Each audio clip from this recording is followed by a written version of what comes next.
After being in love for 7 years, Tina still calls me by her first love's name when she's drunk. Eric, please don't leave me, she'll say. I gently reply, then remove her hearing aid and call her Linda. She always thought I was so deeply in love with her that I'd gladly play the role of a substitute. That was until Linda, who was supposed to be dead for 7 years, suddenly came back. When she saw the divorce papers I handed to her, Tina's eyes turned red. You never loved me, did you? She asked. Of course not, I said with a soft smile. Is there nothing you want to say to me? She pushed further. I simply thanked her for the $5 million. Without it, I'd never have found her. The day Eric's divorce news reached back home, I was accompanying Tina to a follow-up appointment at the hospital. Her hearing had suffered permanent damage, and she still couldn't walk. Yet when she heard the news that the one who caused all this had returned, there was joy in her usually indifferent eyes. Later that night, she got drunk.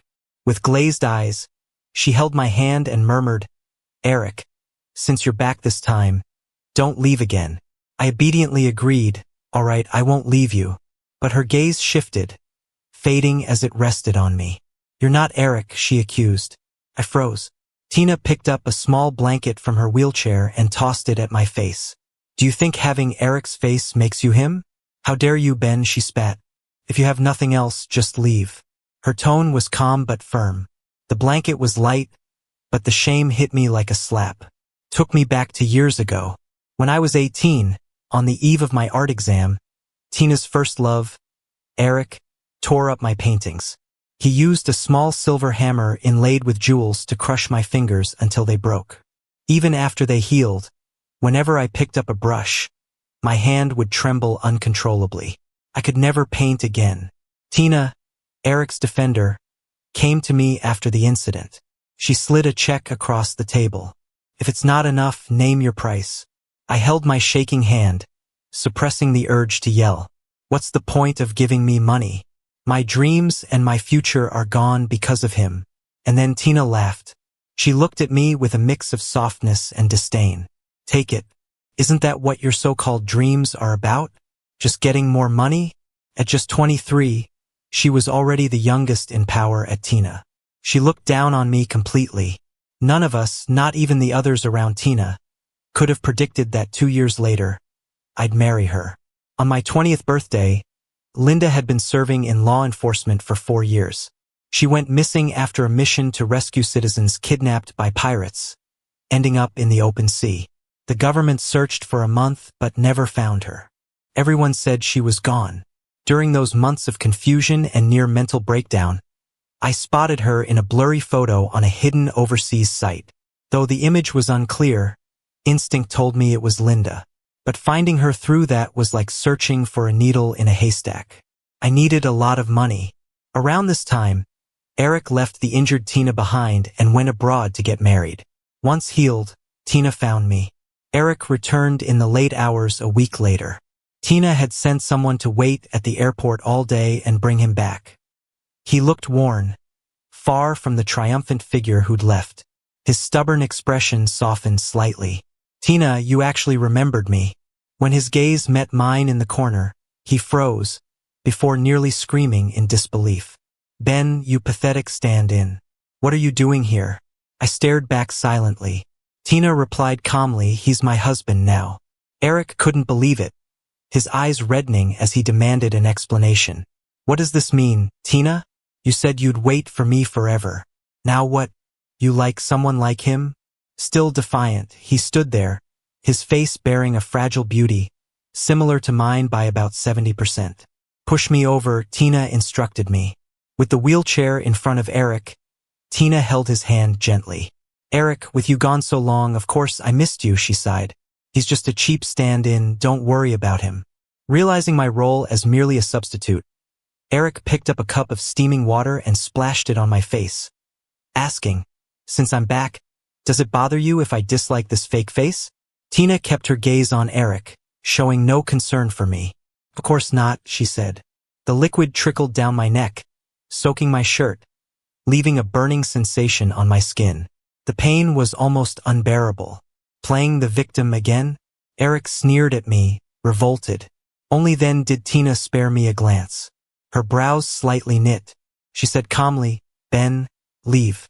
The next morning, I received $500,000 in my account from Tina. No note, no explanation. But I knew its purpose. It was compensation for Eric's actions. I was no longer the naive 18-year-old dreaming of justice.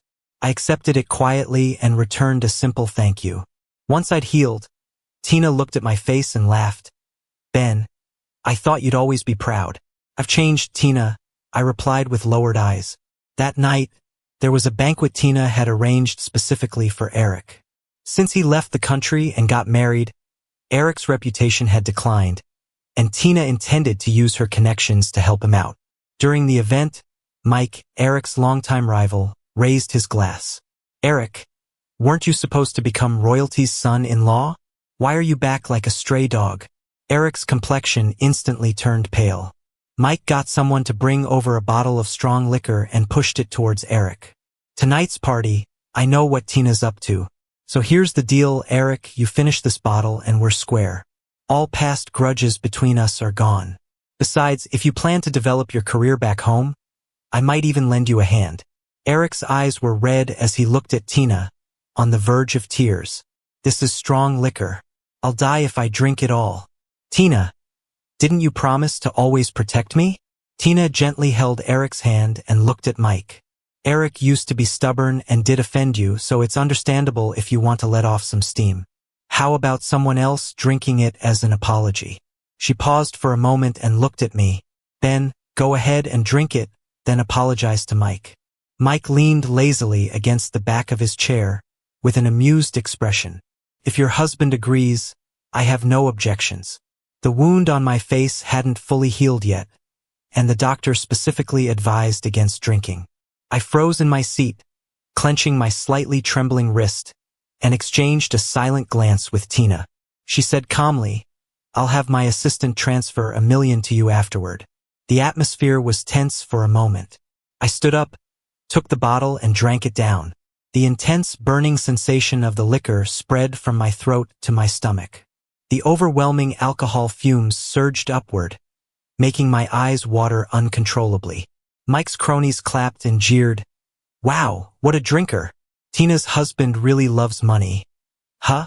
What, were you dirt poor in your past life?" The sarcasm was obvious. After I finished, I put down the bottle and bowed deeply to Mike. "Mike, I apologize if I ever offended you." Mike toyed with the glass in his hand and chuckled. $1 million. Tina's really generous. "Well then, Eric, our grudges are settled." Outside the banquet hall, in the dimly lit restroom, an eerie fragrance lingered. I clung to the toilet, vomiting violently. My stomach and throat had numbed from the pain, and it wasn't until I noticed traces of blood in the vomit that I realized I might be seriously hurt. Mustering the strength in my aching body, I called 911. It wasn't until the 4 was hooked up that I received a call from Tina. "Where are you? How can you get lost from puking after a drink? Or are you just acting up?" Her tone hinted at her irritation. I paused and replied, "I'm at the hospital getting in 4. She laughed. "Living with me all these years has made you quite spoiled." I said nothing, just stared at the overhead fluorescent light.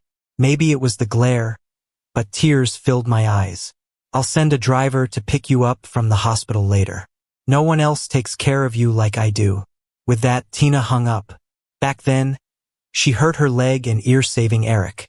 Eric left her and went abroad, and I married Tina in his place.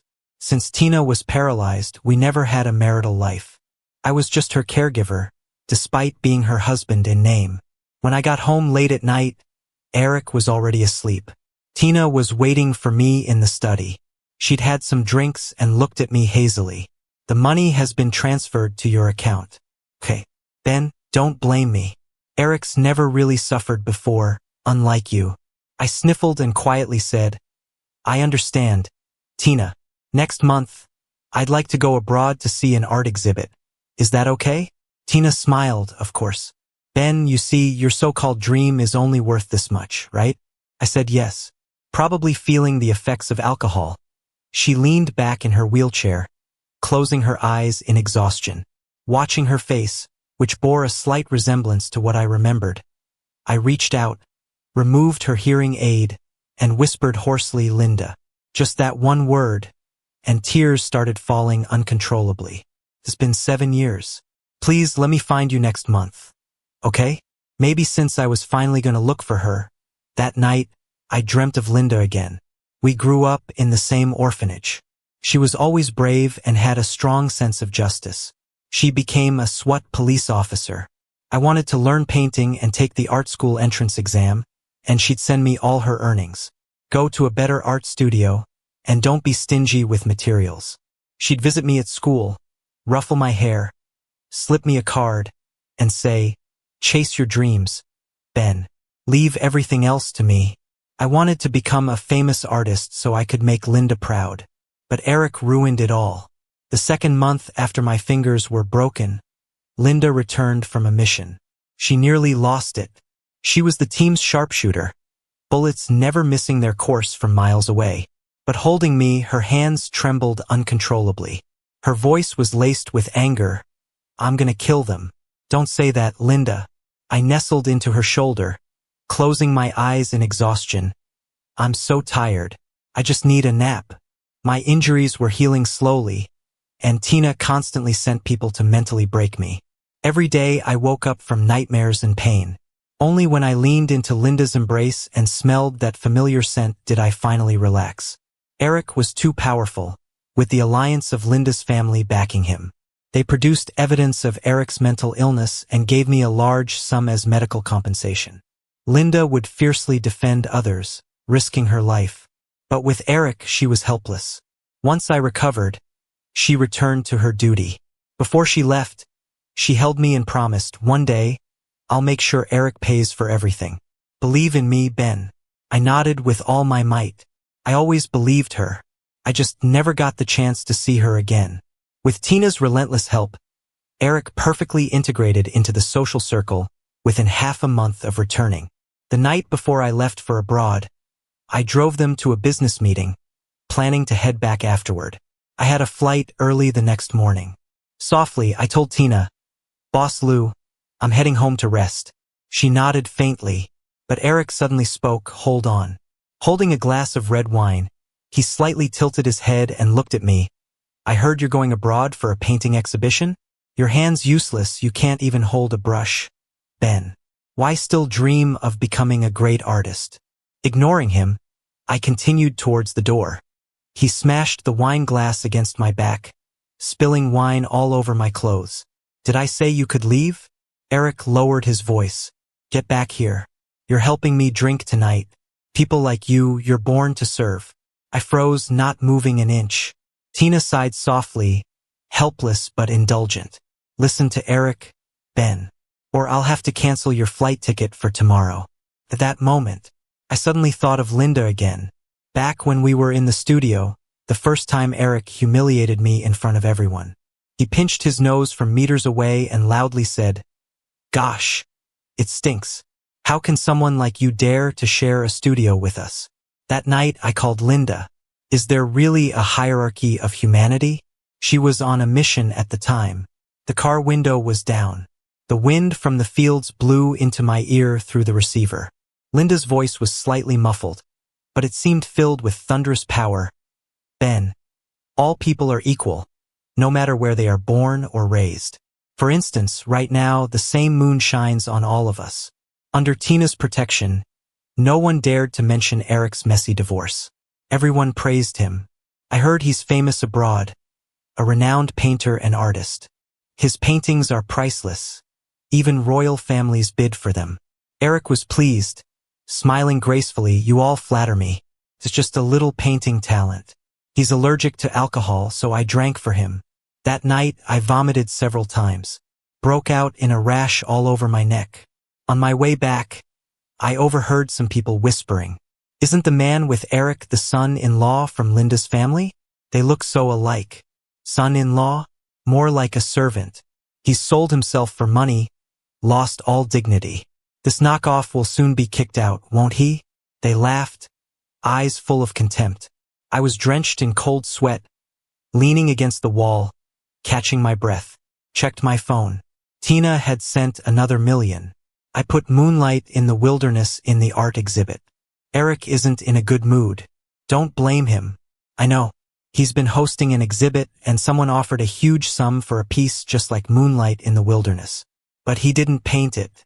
It was after a phone call with Linda, on a night when I was 17, that I stayed up all night to create it. Later, I sold it for $20,000 to raise money. After I married Tina, I found out she was the anonymous buyer. The wind of the wilderness has shape.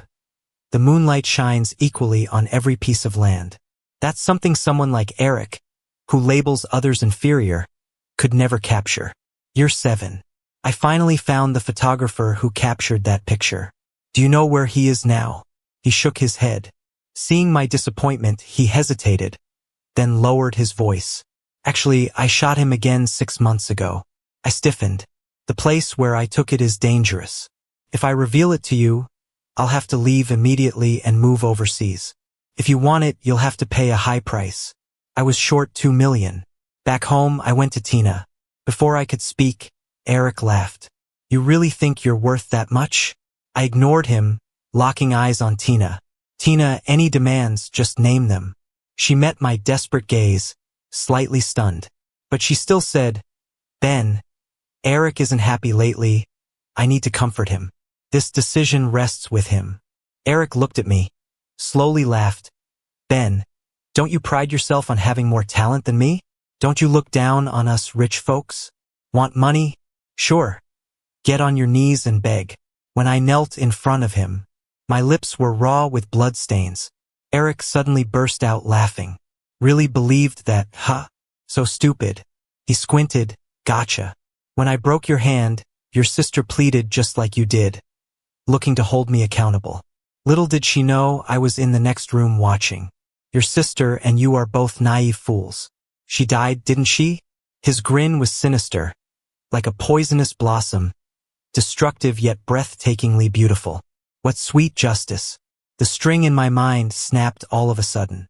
When I came to, I had already grabbed him by the hair, smashing his head into the table, biting his shoulder, wishing I could tear a chunk out. Eric had never endured such suffering. He cried tears of pain, but he was too pampered, couldn't match my strength. Ben, have you lost your mind? He struggled to push me away, hysterically shouting, You rabid dog. In the end, it was Tina, sitting in her wheelchair, who called the maids and butler. Her face was cold. The fake warmth she always wore was gone. Ben, you've been in this marriage for 7 years and still don't know propriety?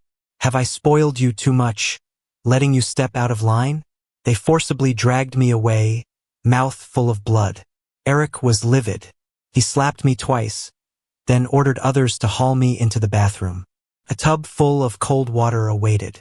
I was forced under, water filling my nose and eyes, shaking and convulsing. As I was about to pass out, my hair was yanked back and shoved down again. Right before losing consciousness, I wondered, when Linda fell into the ocean, was it like this? Was it this hopeless too? Did she think of me then, too? Eric lost control. In the end, I was rushed to the hospital. Suffered a grave illness. As compensation, Tina sent $3 million. She said, It's more than you asked for, so stop causing trouble, Ben. I couldn't bother arguing with her. I sent the money in hopes of buying that photo, but the money was returned. The photographer's account was deactivated. I sat numbly in the hospital. Sunlight like molten gold streamed through the windowpane onto me, yet it felt like I couldn't sense any warmth. Time passed unknowingly, and the door to my hospital room was knocked. I looked up and saw a serious-faced middle-aged man. The day I was discharged, he took me to an unremarkable, secret little building. It's dangerous. You shouldn't look for Linda anymore. We can't reach her, he said. Whether she's alive or not, we'll know in about a month. I stared at him blankly. So, she's not dead? I asked. Not before. Now, I don't know, he replied. Her mission was dangerous. A week ago, we lost contact with her. I asked, my voice shaking, why didn't she let you tell me? Linda knows you got married to Tina, he said. She didn't want to disturb your life, so she let you think she died 7 years ago. As I left the building, The sky grew dark. I looked at the fading twilight and felt like life was playing a huge joke on me. When I returned, Tina was sitting in a wheelchair, waiting in the villa's yard. Seeing me, she spoke seriously. "Where did you go after the hospital? Are you mad at me, Ben?" Her expression was proud, with hidden annoyance. Honestly, her face, sharp after all she and Linda went through, bore a faint resemblance. I just missed Linda so much. Even that small resemblance was enough to pull me from suffocating despair. But after today, it seemed meaningless. I walked past her in a daze, ignoring her. But my wrist was grabbed. "If it's about Eric, I admit I favored him a bit," she said, trying to sound gentle. As if she was making a huge concession, she added, as compensation, "I'll have my assistant send you more money. Just stop causing trouble." I didn't respond, just stared into the distance, watching the setting sun slowly swallowed by the distant mountains. As night fell, I quietly said, "Tina, let's divorce." She frowned and warned me, "These years, I've spoiled you, made you forget your place. Without me, who else would give someone like you so much money?" I laughed, covering my face. "What's the use of money for me?" "It's useless," I replied. "Have you forgotten how you begged me before?" Ignoring her, I left the prepared divorce papers in her study and moved out of Linda's home. Time passed day by day. A month later, I received an invitation from the orphanage I once called home to attend their charity event. Initially, Tina thought I was just throwing a tantrum and didn't want to give me more ground. Then she seemed to realize I was serious and started trying to win me back. "Stop it, Ben. Come back, and I'll have Eric apologize to you personally," she pleaded. I never replied. On the day of the charity event, I stepped on stage and immediately spotted Tina in the audience. She was staring intently at me. The host said, "We've heard that Ben grew up at this orphanage and later made numerous donations." Yes, I nodded. I want future kids to have it better. It's what Linda did after graduating. When she left, I took over. As far as I know, Ben had a sister here, Linda, who went on to an impressive career. The host asked. Hearing her name stunned me. I scanned the room, fixing my gaze on a shadowed corner. My heart began pounding wildly.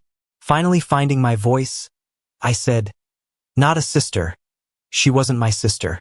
Linda's 6 years older than me, but I never called her sister because I liked her." Across the room, Tina looked pale in her wheelchair. Every bit of passion and sincerity I had was always saved for Linda alone. The host was taken aback. "But Mr. Ben, you seem to have been with Tina, who is here today." "Just a transaction," I replied. "We're divorced now. I appreciate Tina for what she gave me over the years. That financial cushion helped me search for Linda. Alive or dead, I have to find her. In my heart, she'll always be a hero." Saying this, I avoided looking at Tina, whose eyes had grown red. Instead, I fixated on the dim corner as a familiar figure emerged from the shadows, stepping into the light. She had lost so much weight, her cheeks slightly sunken in, with visible wounds all over her exposed skin. But her sharp, cold eyes sparkled like stars, softening the moment she saw me. "Now you've found me," she said. I almost thought I was dreaming again until Linda's warm fingers brushed my hand. Her voice was different, hoarse and slightly garbled, as if her vocal cords had been damaged. I remembered the middle-aged man's words. These past 7 years, she'd been on a dangerous mission. Tears streamed uncontrollably down my face. "I'm sorry, Ben," Linda gently said before turning to address the crowd. "I'm Linda. I've grown up at Sunshine Orphanage. The kids here might not have noble origins, but they can still contribute to the nation and humanity. I thank you all for your generous donations on their behalf." She deeply bowed. Upon straightening, she started coughing uncontrollably, a trickle of blood at the corner of her lips. In that moment, I realized how seriously she was hurt. She rushed here just to see me. After the charity event ended, Linda was taken to the hospital. As I moved to follow, Tina's assistant suddenly stopped me. "Sir, Ms. Tina wants to see you," she said. I frowned. "I've divorced Tina. We're done." "I haven't signed the divorce papers, so we're still legally married," Tina's voice interrupted. I turned to see Tina in her wheelchair, eyes usually proud and aloof now filled with panic. "Ben, come back to me. I can overlook everything you just said in front of so many people." I smirked. "Who needs your forgiveness?" I replied. "Linda's back. I no longer need your money to search for her. Step aside. I need to get to the hospital." My words were blunt, driven by urgency to see Linda. For once, genuine hurt crossed Tina's face. She asked with teary eyes, "Did you ever love me?" "Of course not," I answered. She closed her eyes for a moment. "These 7 years you've stayed by my side, willingly playing Eric's stand-in, putting up with everything without complaint. Isn't that because you love me? Ben, do you even have a heart? This is just ridiculous. You treat me like a servant, let Eric torment me, and the compensation I get is about the same as the price of a bag for Eric. I've been acting all humble and obedient in front of you for 7 years, feeling disgusted for 7 years. You don't even show me the basic respect. Tina, you should be thankful you're seriously rich, otherwise, I wouldn't have chosen to make money with you. She's seriously fragile." Just a few words like that and she's almost in tears. I left Tina and turned away. This time, her assistant didn't try to stop me. When I got to the hospital room, Linda was already hooked up to N4. She had countless wounds, some even festering. "I escaped by boat," Linda explained quietly. "After I got the most crucial evidence, I was exposed. They chased me, trying to stop me from bringing the stuff back home. I couldn't use a phone card or the internet, or I'd get GPS tracked. All I could do was rely on my memories from 7 years ago to find the doc. Just those few words were enough to shake me. My heart felt like it was being squeezed tight. I struggled to ask, what about now? You're showing up at public events like charity fundraisers. Could they? Of course not." Linda hesitated, gently holding my hand. "I'm back now, it's safe." I bit my lip and nodded, not wanting to take my eyes off her for a second. "I've missed you for so long, Linda." Under my gaze, she suddenly hugged me tight. "It was hard, wasn't it? Ben, I'm sorry for these 7 years." Her voice used to be so pleasant, clear and appealing. But now it's hoarse and unpleasant. I asked, "Why is your voice like this?" Her embrace stiffened slightly. I said, "Linda, stop hiding things from me." She paused, then softly said, 5 years ago, after they used me for drug trials, it became like this. A long time ago, I was tricked into a small room with a candy by the headmaster of the orphanage. She climbed over the wall to bring in the police. During that time, I used to stare at the sky blankly. Linda stayed with me, singing softly in my ear. The doctors said I'd been traumatized, that I should try using something to rekindle my interest in the world. Linda ran out and shined shoes to get my first art supplies. My first drawing was of me and Linda under the big banyan tree at the orphanage. She is a part of my life, an inseparable presence. In these 7 years, there hasn't been a moment I didn't think of you. I rested my head on her shoulder, tears streaming down my face.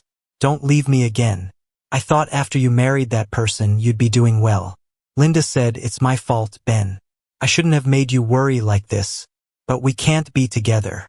I suddenly lifted my head, staring blankly at her. "For so many years, I've always seen you as just a brother. Just like years ago," she gently stroked my hair. "What she said was brutal. Even though I have my biases against that person, you've been married to her for 7 years. If she was good to you, don't lie to me." I cut her off. "I know you better than you think, Linda. When you lie, you get nervous, your ears turn red, and you don't dare to meet my eyes." Linda suddenly stopped. She quietly looked at me. Her eyes, usually sharp and striking, were like a calm and gentle lake, full of sadness. "To me, she's always been brave and righteous." She said, "Those drugs didn't just ruin my voice, Ben. I got exposed to radium without any protection. Years ago, I read a book called The Radium Girls.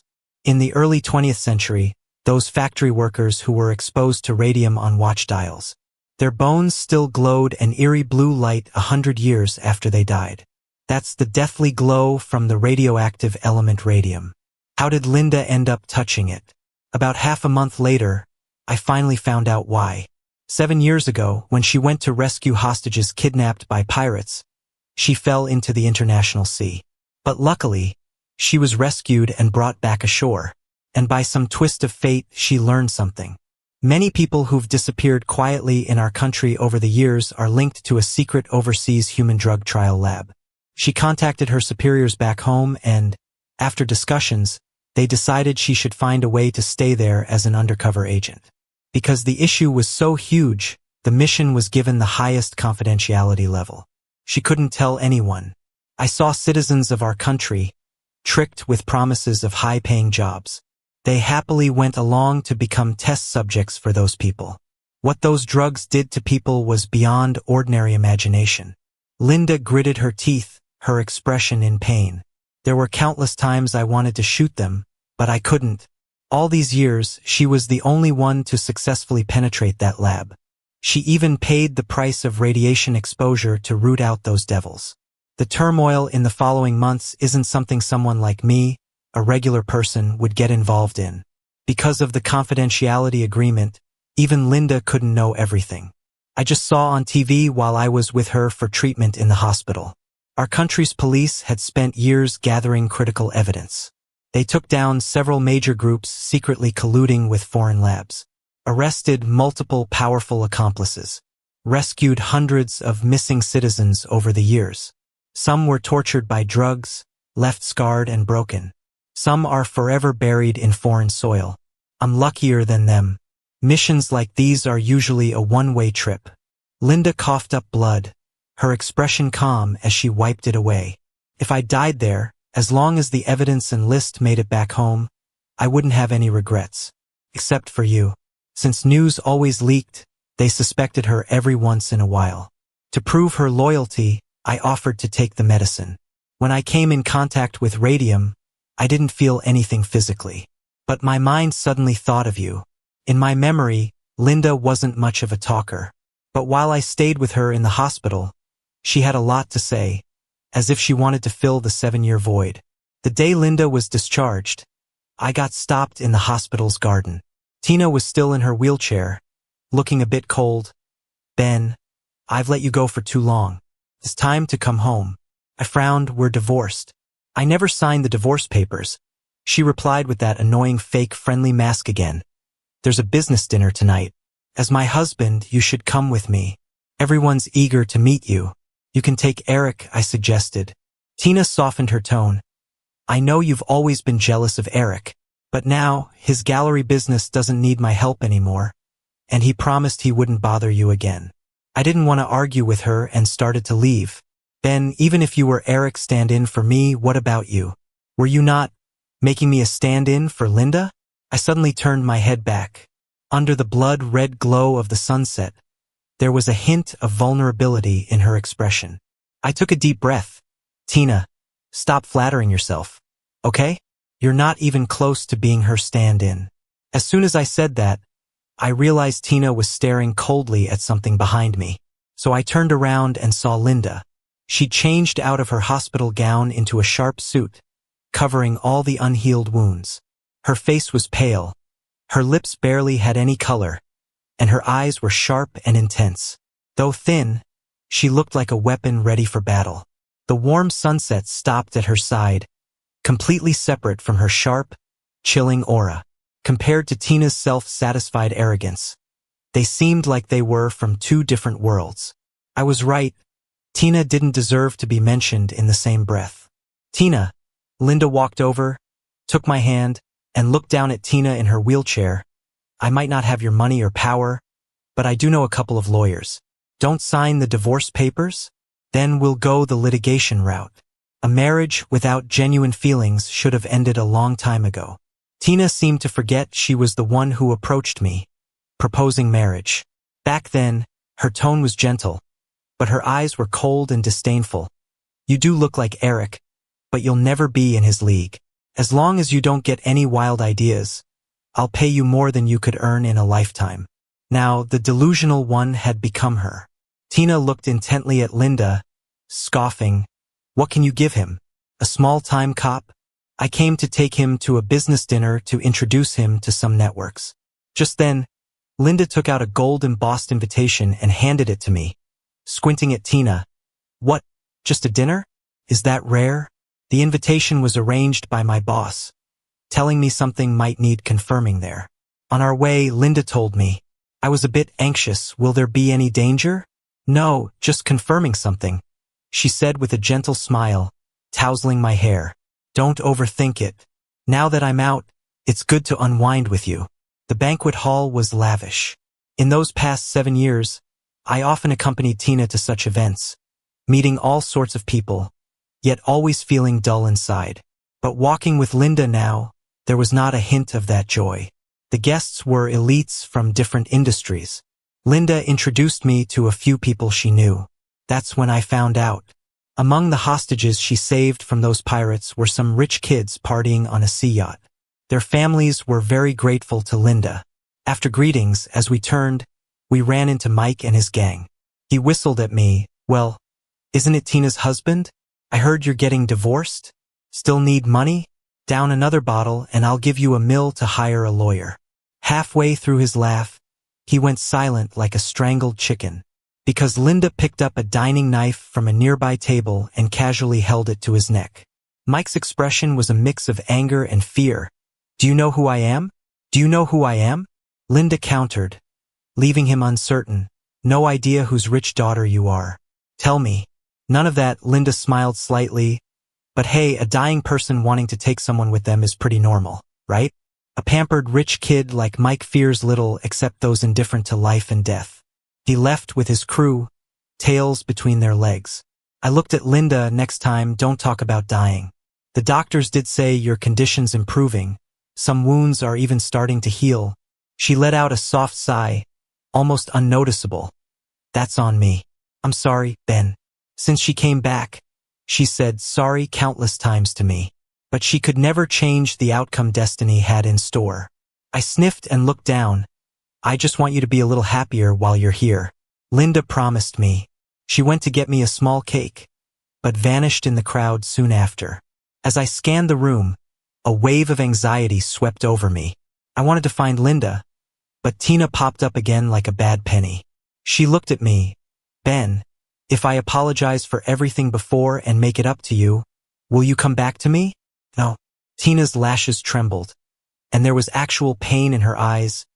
Ben, I regret it.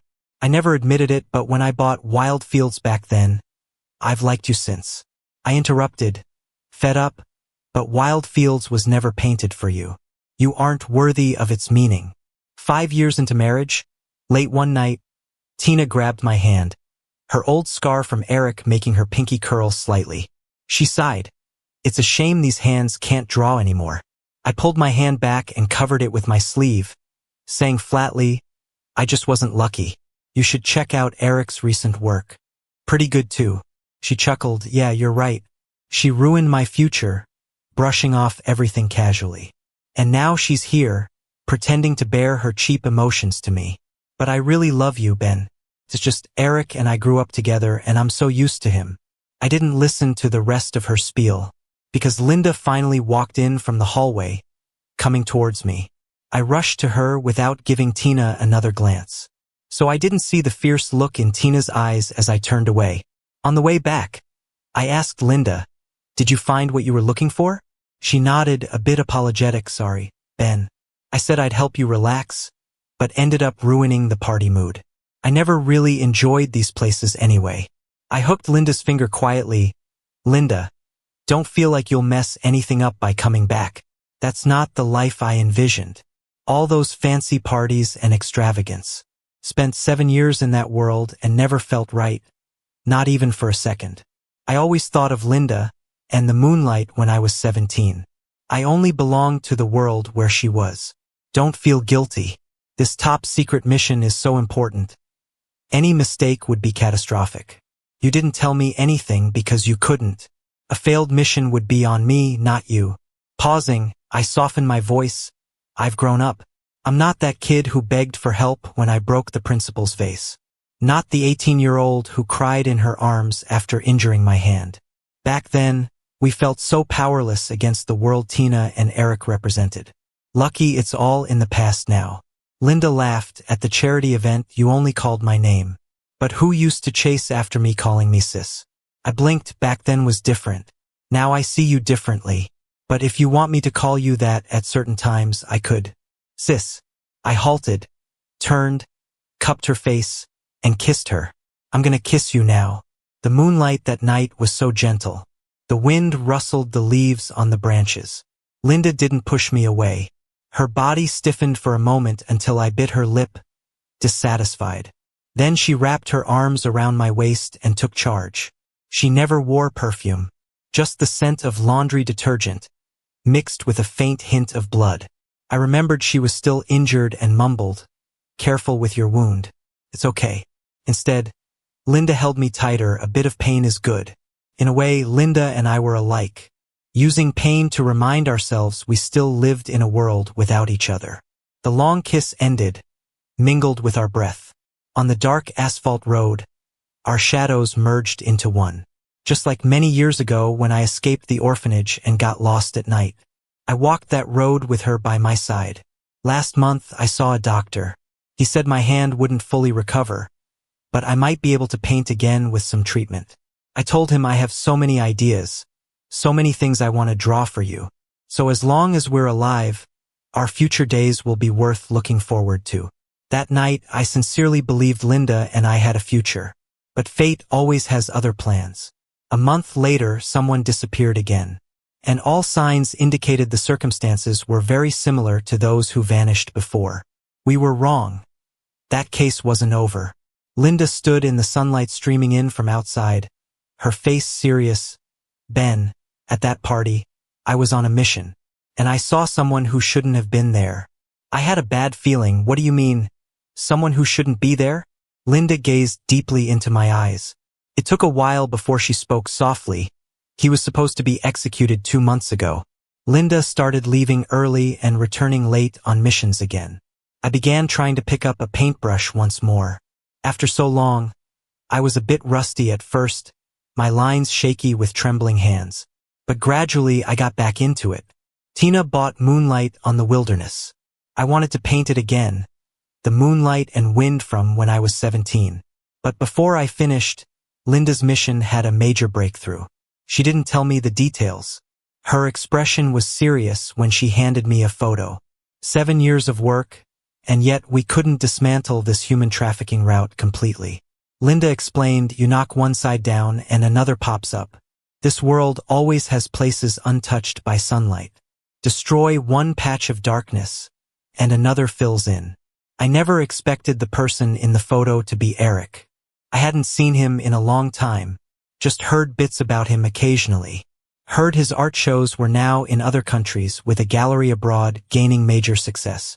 In just a few months, he became the acclaimed genius painter. Selling paintings was just a facade. He used it to connect with key people.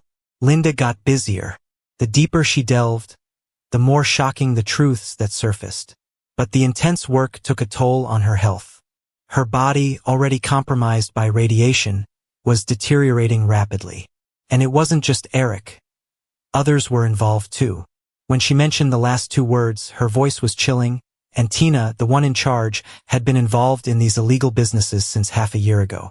After Eric came back, she used him to connect with the mysterious organization he met abroad. At this point, Linda's voice stopped. She turned her head, coughing violently. The room started filling up with the smell of blood. The moment it hit my nose, my heart felt like it was pulled up to some never-ending high platform. She casually wiped the blood from her lips and kept talking. "We've got some evidence now. We just have to wait for them to meet the target next time, and we can nab them all." Outside, it was pouring. Thick clouds covered the sky, blocking everything. After a good while, a bit of golden light wobbled through a gap in the clouds. I always remember it as just another normal morning. Before Linda left, I was pestering her for a kiss. Even after living together so long, we hadn't gone beyond that. She said, "Until everything's settled and I'm sure I can make you happy. I won't make any promises." Ben, I was pretty upset then and snapped back at her a little. The few times I showed a temper were all because she let me get away with it. Linda just looked at me and smiled, helpless but indulgent. Her smile twisted my heart, making it ache and tighten. I sniffled, trying to act tough. "Fine. If that's how you feel, I won't force it. Once the mission's over, get ready to be locked in the room for 3 days. Linda blushed as she left. I lay on the bed zoned out for a bit, got up to head to the art room next door, and noticed a few paint colors were out. On my way to buy more, it was still raining. People without umbrellas rushed to find cover, splashing water everywhere. No one paid me any mind. That's why when a black car suddenly stopped by the curb and pulled me inside, I didn't react. The last thing I noticed was the smell of alcohol and I passed out. When I woke up, I saw Tina. "See, Ben, what makes you think your precious Linda is any better than me?" She smiled. "She gave up on you, chose saving those strangers before you, letting me snatch you away." At that moment, a lot clicked. When Eric got back in the country, he didn't have a great rep. Back then, he ditched Tina when she got hurt for his sake and left to marry abroad. Tina, being in such a powerful position, wouldn't help her without bigger motives at play. Once I got it, I chuckled. That's where you can never beat Linda. Justice and courage are part of Linda's essence. I've always loved her for who she is. Tina's face went ice cold. That evening, Eric came in. From their argument, I learned Linda set a trap. After tightly monitoring all docks and airports for a while, they eased up on purpose. Their guys rushed to get the goods on board, falling right into the trap. I didn't think they'd make such a bold move. Clearly, they were determined to root us all out. Eric's usually handsome face looked twisted in anger. A bunch of lowlifes who wouldn't contribute anything alive were doing them a favor selling them for drug trials. His gaze shifted to me, suddenly realizing, "How'd you get him here? You know they're searching the whole city for him, right?" Tina coolly said, "I'm taking him with me." Eric was in disbelief. "Tina, are you crazy? He's a low-grade copy. Do you know how much more complicated it makes our escape?" Without flinching, Tina replied, "I like him, so I'm taking him." The following days, Tina kept me locked in a secret villa. Those saved hostages led to a trail that would eventually link back to these two masterminds. So they started planning an escape. Most of Lou's assets were already moved overseas over time. One night, Tina, slightly tipsy, rolled her wheelchair up to me, looking misty-eyed. "The divorce isn't finalized. We're still technically married." She added, "Ben, once we're out, we can start over. You stuck with me for 7 years. I won't treat you like before. I'll make up for all the mistakes in the rest of my life." She went on about some ideal future, but I just looked at her coldly the whole time. Maybe she snapped and brought up Linda. "That Linda, she's been trying to find you. But without proof that I took you, she's stuck. And she's afraid I'll destroy the evidence she wants." I bit my tongue to clear my head and spoke for the first time that night. "What evidence?" Tina glanced at me, a faint smile, "A list, a ledger. But she'll never get her hands on it. I'll allow you 1 tear for Linda, who's as good as gone." For the next few days, Tina and Eric were busy prepping for their getaway. I was locked in a small, windowless room thinking of ways to get that list and ledger Tina mentioned. Tina was always too proud to lie to me. That evidence must be critical. I started creating opportunities. After 2 days of high fever, Tina brought in a trusted private doctor for an 4 and moved me to a bedroom. When my fever wouldn't break, I felt a hand gently smoothing my hair. "Ben, even sick, I won't let you go." I blinked my eyes open, feverish and flushed. "Don't be pathetic, Tina." She chuckled. "I prefer your feisty self over the one who just went along with everything. You were born with a silver spoon, everything handed to you. Why, then, would you betray your own for such vile deeds?" Tina calmly replied, "Doctors here and abroad said I'll never walk again. But I want to stand. They promised that with enough testing, they could make a guaranteed drug." I was about to say something when headlights flashed outside the window. Tina took a call, her expression changing instantly. "The police have tracked us here. They'll be here soon." She called Eric with an icy look. "Pack up, we're leaving now. There's a boat waiting at the dock." Eric shrieked, "The stuff in the room isn't packed, and those paintings need to be burned." She said, expressionless except for the wild moonlight, "Leave the rest." Eric glared, practically burning with hatred as he looked at me. As the first light at dawn broke, they finally got everything ready. Seeing me stare silently at the painting, Tina softened her voice. Ben, if you like, you can keep painting when we're safe. I gave her a glance, staying mute. A spark flickered up the villa's curtains, growing into a blazing fire. With the flames roaring behind us, Eric shoved me into a black van. As the door was about to close, I suddenly broke free and leapt out. But after only a few steps, a loud gunshot sounded behind me. A bullet ripped through my shoulder. The searing pain hit, making cold sweat drip and leaving me barely able to stand. Ben, come back. Tina's eyes pierced through the car window. Do you want to die? Come back now, and I'll get your wound treated. We'll forget what just happened. Who wants your forgiveness? I forced a grin through the intensifying pain. Have your people shoot me. I'm not going with you. Eric shouted, you think I won't kill you? Tina, if you waste more time, the boat will leave. He wants to delay until the damn cop gets here. No, he shouldn't die, I said. You two are the ones who should. Tina's face looked almost sad. Ben, you'd rather die than come with me? Yes. I nodded without hesitation. All along, I kept my left hand hidden behind my shirt. She hadn't noticed that I'd already grabbed what she so desperately wanted to smuggle away from the wild moonlight frame. A tiny USB drive, no bigger than a fingertip, cool and metallic. It held crucial evidence for the whole case. I couldn't go back because behind me were Tina and Eric, about to flee the country. I couldn't escape to safety either, since their armed henchmen could kill me and discover the evidence.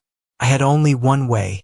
They only indulged in shady deals, fleeing shamefully to darkness, unable to bask in sunlight. I turned and ran towards the fire lighting up the sky. As the second bullet struck my back, I stepped through the fierce flames. Fire licked up my pants, blistering my calf. I turned back, waving gently through the flames at Tina. Without words, you can't escape. Goodbye. The heat was intense. The metal in my hand scorching, nearly melting. So I opened my mouth and swallowed it. The burning metal slid down my throat, settling in the safest part of my body. I believe Linda will arrive soon. She will find it. After receiving the tip, Linda and her team rushed over. But the villa was collapsing in flames. Her face turned pale, heart pounding erratically. Once the fire was out, everything was ash. A teammate approached hesitantly. Taking a deep breath, we found a body in the fire. It was like a hammer to her chest, dizziness overwhelming Linda. The feeling of suffocation consumed her, leading to a slow realization. A feeling like something in her heart shattered to dust. Linda almost felt her own life being devastated by the pain. She stumbled over, spotting Ben, curled up like a baby on the bathroom floor, protecting his stomach. The faint marks on the ground resembling a painting. They've known each other for nearly 2 decades. She instantly grasped the picture's meaning. When they extracted the evidence from his body, a colleague gripped Linda's shoulder. We'll bring all the criminals to justice. His sacrifice won't be in vain. The USB contained thorough data, likely Tina's backup plan. Names involved, detailed accounts, funding trails. Each person's identity crystal clear. Tina and Eric were caught when their boat hit international waters. With irrefutable evidence, their arguments were futile. Their deeds over the years, leaked information, betraying fellow countrymen, warranted hundreds of deaths. Domestic turmoil lasted 2 months. To the unknowing public, it seemed a few companies collapsed, and the news featured fresh faces. But Linda knew. The dark cloud that hung for over 10 years finally lifted. She once thought she'd pay any price for this result, even her own life. But that could never include Ben's life. When she was 7 on a rainy day, Ben was left at the orphanage door. It was Linda who brought him in and adopted him. He held extraordinary meaning for her, growing from a small bundle into a stoic reed in sunlight. Gentle, yet insanely resilient. Later she learned, during her perilous 7 years, Ben also endured the same torment. For a moment, she almost ignored the law to kill Tina and Eric. But Mike stopped her. Mike pressed her shoulders, his voice heavy, stern. Someone else vanished. I suspect there's something wrong with Linda's house. Mike was right. After previous connections were obliterated, Tina capitalized on the chaos through Eric's help, linking with foreign sources. In court, she and Eric received a death sentence to be executed immediately. The divorce of plaintiff Ben from defendant Tina was granted. Their marriage annulled. Tina suddenly raised her head and saw Linda seated as the plaintiff. There was a deep-seated hatred in her eyes, mixed with an undisguised icy intent to kill. On the day Tina and Eric were executed, Linda went and bought a bouquet of white roses. She took Ben's unfinished painting with her to the cemetery. He really was talented. Later, she bought the missing paints and studied the canvas for half a day, but couldn't manage to draw even one connecting line. Ben, you were meant to be a world-renowned artist. Then there was the autopsy where they found 2 bullets lodged in his body. How did that little boy, who was so scared of pain as a child, endure both the gunshot wounds and the burning agony of flames to the point of swallowing molten metal? Linda could guess. It was because of those 7 years.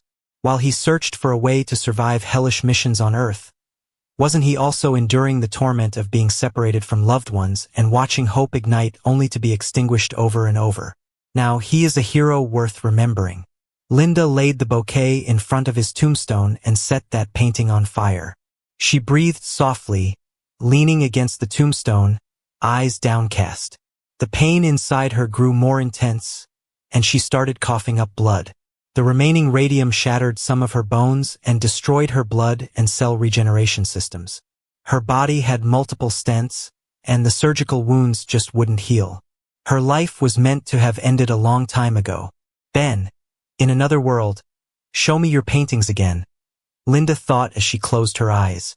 The flames engulfed the canvas. They burned through the sky, the moonlight, the ocean, and the wind from 10 years ago.